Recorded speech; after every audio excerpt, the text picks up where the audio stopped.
Hello everyone, स्वागत है आप सभी का PYQ एकेडमी में।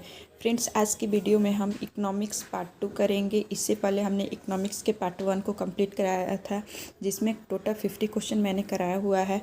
और आज इस सेकेंड वीडियो में हम भारत की राष्ट्रीय आय के बारे में पढ़ेंगे। इससे पहले हम भारत में अर्थव्यवस्था के कुछ महत्वपूर्ण पॉइंट्स को हमने क्वेश्चन के माध्यम से किया था। और ये सारे जो क्वेश्चन है ये PYQ क्वेश्चन है, यानी कि कहीं ना कहीं आए हुए क्वेश्चन है। और इकोनॉमिक्स जो टॉपिक है ये अपने आप में बहुत ही ज़्यादा टफ लगता है, तो इसलिए इकोनॉमी पे हमें ज़्यादा फोकस करना होगा। इकोनॉमिक्स हर एक एग्ज़ाम में आता है, तो जो भी स्टूडेंट तैयारी देंगे और इकोनॉमिक्स से उनके लिए तो महत्वपूर्ण है। बिहार स्टेट और आप 70 BPSC देंगे, उन सभी के लिए इकोनॉमिक्स बहुत ज़्यादा इम्पॉर्टेंट है। तो उन्हीं को ध्यान में रखते हुए मैंने इकोनॉमिक्स को स्टार्ट किया हुआ है। और ये लूसेंट की इम्पॉर्टेंट क्वेश्चन है। फर्स्ट मैंने पार्ट को कवर कराया है, जिसमें भारतीय अर्थव्यवस्था से रिलेटेड क्वेश्चन कराया। और आज मैं इस वीडियो में भारत की राष्ट्रीय आय से रिलेटेड टोटल 50 क्वेश्चन को कराऊंगी। तो देर नहीं करते हैं, वीडियो को स्टार्ट करते हैं। दे रखा है कि भारत की राष्ट्रीय आय में सर्वाधिक योगदान है। तो भारत की राष्ट्रीय आय में सर्वाधिक योगदान विनिर्माण क्षेत्र का है। विनिर्माण जो क्षेत्र है इसका भारत की राष्ट्रीय आय में सर्वाधिक योगदान है। नेक्स्ट क्वेश्चन है कि भारत की राष्ट्रीय आय का प्रमुख स्रोत है। तो भारत की राष्ट्रीय आय का प्रमुख स्रोत जो है वो है सेवा क्षेत्र। सेवा क्षेत्र जो है भारत की राष्ट्रीय आय का प्रमुख स्रोत है। नेक्स्ट यहाँ पे है क्वेश्चन कि योजना काल में राष्ट्रीय आय में किस क्षेत्र का योगदान घटा है। योजना काल में राष्ट्रीय आय में किस क्षेत्र का योगदान घटा है। तो कृषि क्षेत्र का योगदान जो है ये घटा है। वर्तमान में भारत की राष्ट्रीय आय में किस क्षेत्र का सर्वाधिक योगदान है। तो वर्तमान समय में भारत की राष्ट्रीय आय में सेवाएं जो है इस क्षेत्र का सर्वाधिक योगदान है। जैसे जैसे अर्थव्यवस्था विकसित होती है, राष्ट्रीय आय में तृतीय क्षेत्र का अंश जो है ये बढ़ता जाता है। जैसे जैसे अर्थव्यवस्था डेवलप होती है, राष्ट्रीय आय जो है इसमें तृतीय क्षेत्र का अंश जो है ये बढ़ता जाता है। नेक्स्ट क्वेश्चन है कि नियोजन के आरंभ में यानी कि 1950 से 51 भारत के सकल घरेलू उत्पाद GDP में प्राथमिक क्षेत्र, द्वितीय क्षेत्र तथा तृतीय क्षेत्र का योगदान 1993 से 94 की कीमतों पर क्रमशः 55.11, 55.11, 13.34 तथा 29.55% था, जो 2014-15 के दौरान परिवर्तित होकर क्रमशः हो गया। तो 2014-15 में इसका परिवर्तन होकर 17.5% और 31.8%, 50.7% हो गया। नेक्स्ट है कि देश में राष्ट्रीय न्यायाधीश NSS की स्थापना कब हुई। तो देश में राष्ट्रीय न्यायाधीश की स्थापना 1950 में हुआ। केंद्रीय सांख्यिकीय संगठन जिसको बोलते हैं CSO की स्थापना कब हुई। तो 1950 में हुई। बोला था राष्ट्रीय आय है। राष्ट्रीय आय जो है ये उत्पादन लागत पर निबल राष्ट्रीय उत्पाद है। राष्ट्रीय आय उत्पादन लागत पर निबल राष्ट्रीय उत्पाद है। नेक्स्ट क्वेश्चन है कि भारत की राष्ट्रीय आय अनुमानित होती है। तो भारत की राष्ट्रीय आय जो है ये अनुमानित केंद्रीय सांख्यिकी संगठन द्वारा होती है। निम्नलिखित में से किस राज्य की प्रति व्यक्ति आय सबसे अधिक है। तो गोवा की प्रति व्यक्ति आय सबसे अधिक है। नेक्स्ट क्वेश्चन है कि भारत में चालू मूल्यों पर प्रति व्यक्ति न्यूनतम आय वाला राज्य है। तो बिहार है। भारत में चालू मूल्यों पर प्रति व्यक्ति न्यूनतम आय वाला राज्य कौन सा है। तो बिहार होगा। 1867-68 में भारत में प्रति व्यक्ति आय 20 रुपये थी। यह सर्वप्रथम अभिनिश्चित किया है दादा भाई नौरोजी ने। 1867-68 में भारत में प्रति व्यक्ति आय 20 रुपये थी। यह सर्वप्रथम अभिनिश्चित किया गया था दादा भाई नौरोजी के द्वारा। ड्रेन का सिद्धांत जिसको बोलते हैं द थ्योरी ऑफ ड्रेन किसने प्रतिपादित किया था। तो दादा भाई नौरोजी के द्वारा द थ्योरी ऑफ ड्रेन को प्रतिपादित किया गया था। भारत में राष्ट्रीय आय की गणना में किस विधि का प्रयोग किया जाता है। तो भारत में राष्ट्रीय आय की गणना में उत्पादित गणना विधि और आय विधि इन दोनों का उपयोग किया जाता है। हिंदू वृद्धि दर किससे संबंधित है। तो हिंदू वृद्धि दर जो है ये राष्ट्रीय आय से संबंधित है। नेक्स्ट क्वेश्चन है कि 1949 में गठित राष्ट्रीय आय समिति के अध्यक्ष कौन थे। तो 1949 में गठित राष्ट्रीय आय समिति के अध्यक्ष PC महालनोबिस थे। स्वतंत्रता पूर्व भारत की राष्ट्रीय आय के संबंध में किसने अनुमान लगाए थे? स्वतंत्रता पूर्व भारत की राष्ट्रीय आय के संबंध में किसने अनुमान लगाए थे? तो नौरोजी और सिराज ने अनुमान लगाया था। नेक्स्ट है कि स्वतंत्रता के पश्चात देश की राष्ट्रीय आय का अनुमान लगाने के लिए भारत ने राष्ट्रीय आय समिति की स्थापना कब की थी? तो 4 अगस्त 1949 को स्वतंत्रता के पश्चात देश की राष्ट्रीय आय का अनुमान लगाने के लिए भारत ने राष्ट्रीय आय समिति की स्थापना की थी।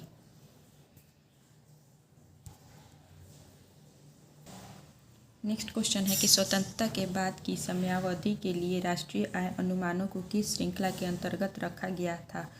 तो परंपरागत श्रृंखला, पुनरीक्षित श्रृंखला, नवीन श्रृंखला, इनमें से सभी को रखा गया था। भारत में राष्ट्रीय आय की गणना किस आधार पर की जाती है? तो भारत में राष्ट्रीय आय की गणना चालू मूल्यों के आधार पर, स्थिर मूल्यों के आधार पर, यानी कि इन दोनों के आधार पर गणना की जाती है। नेक्स्ट है कि वर्तमान में राष्ट्रीय आय समको की गणना किस आधार वर्ष पर की जा रही है? तो 2004 और 2005 के आधार पर की जा रही है वर्तमान में राष्ट्रीय आय समको की गणना। भारत में राष्ट्रीय आय की सही संगणना में आने वाली एक कठिनाई है अमौद्रिक क्षेत्र का अस्तित्व। नेक्स्ट है भारत में राष्ट्रीय आय की सही संगणना में कौन सी समस्या सामने नहीं आती है? तो पर्याप्त एवं सही सांख्यिकी विधियों की कमी जो है ये भारत में राष्ट्रीय आय की सही संगणना में समस्या जो है सामने नहीं आती है। भारत में सर्वप्रथम राष्ट्रीय आय का किसने आकलन किया था? तो दादा भाई नौरोजी ने सर्वप्रथम भारत में राष्ट्रीय आय का आकलन किया था।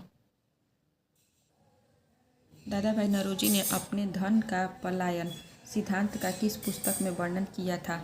तो धन का पलायन, poverty and un British rule in India book में दादा भाई नौरोजी ने इसका वर्णन किया था।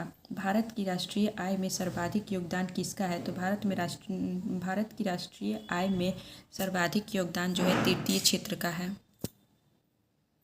नेक्स्ट क्वेश्चन है कि भारत की राष्ट्रीय आय में किस क्षेत्र का सबसे कम योगदान है?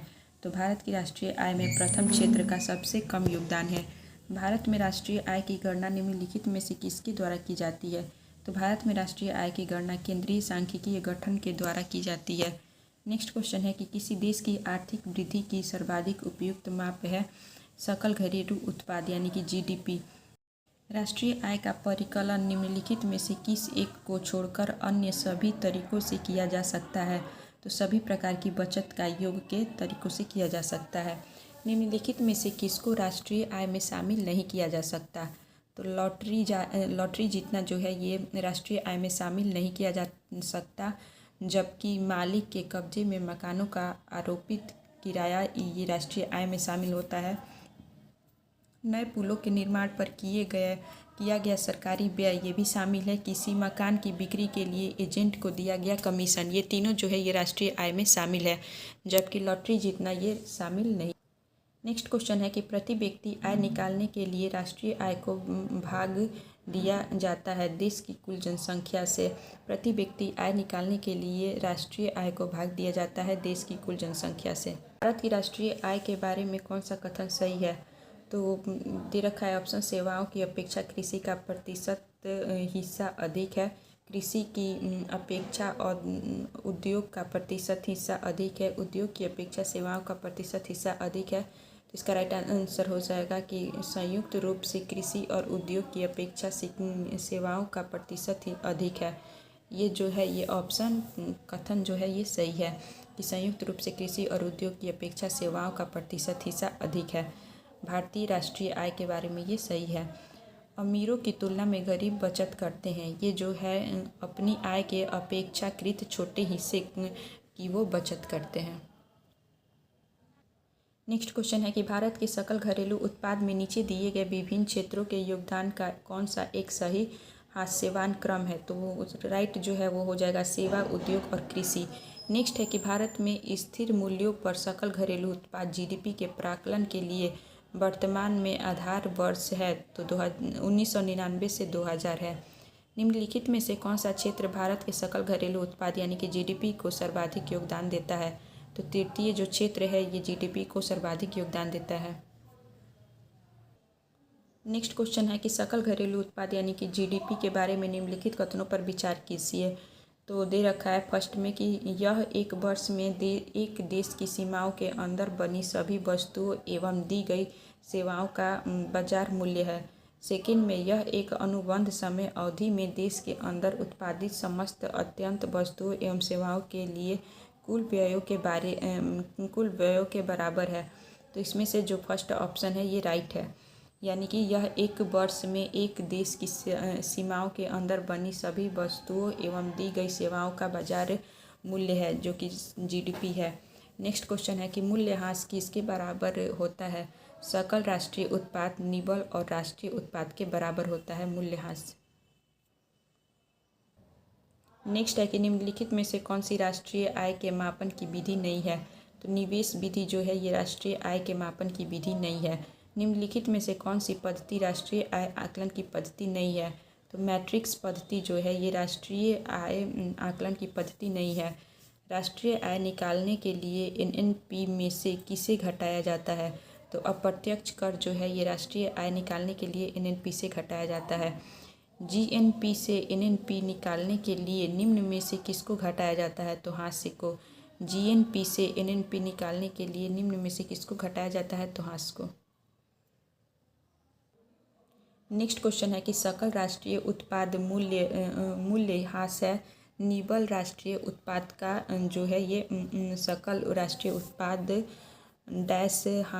मूल्यह्रास इक्वल है निवल राष्ट्रीय उत्पाद के। किसी देश का निवल राष्ट्रीय उत्पाद यानी कि एनएनपी होती है सकल घरेलू उत्पाद में मूल्यह्रास भत्ते घटाकर। नेक्स्ट है कि आर्थिक विकास का सर्वोत्तम सूचकांक को उपलब्ध कराया जाता है। आर्थिक विकास का सर्वोत्तम सूचकांक उपलब्ध कराया जाता है वर्ष प्रति व्यक्ति वास्तविक आय में वृद्धि द्वारा।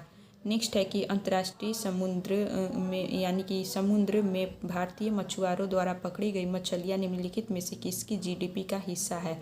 तो ये भारत की है। अंतर्राष्ट्रीय समुद्र में भारतीय जो मछुआरे जो हैं उनसे के द्वारा पकड़ी गई मछलियाँ जो है वो भारत का हिस्सा है।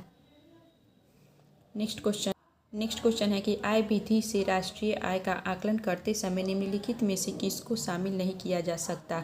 आय विधि से राष्ट्रीय आय का आकलन करते समय अवितरित आय को शामिल नहीं किया जा सकता। और लास्ट क्वेश्चन है क्वेश्चन नंबर 50 की राष्ट्रीय आय अनुमान की गणना करते समय निम्न में से किसको ध्यान में रखना अपेक्षित होता है। तो इसका आंसर हो जाएगा निर्यात मूल्य को जोड़ा जाना और आयात मूल्य को घटाया जाना। तो फ्रेंड्स इस प्रकार से आज की वीडियो में भी हमने इकोनॉमिक्स के टोटल 50 क्वेश्चन को कंप्लीट किया है। और ये क्वेश्चन आपको कैसे लगे, ये क्वेश्चन आपको अगर अच्छे लगे हो तो चैनल को लाइक शेयर और सब्सक्राइब कीजिएगा और चैनल के साथ बने रहिएगा। मिलते हैं नेक्स्ट वीडियो में। Thank you.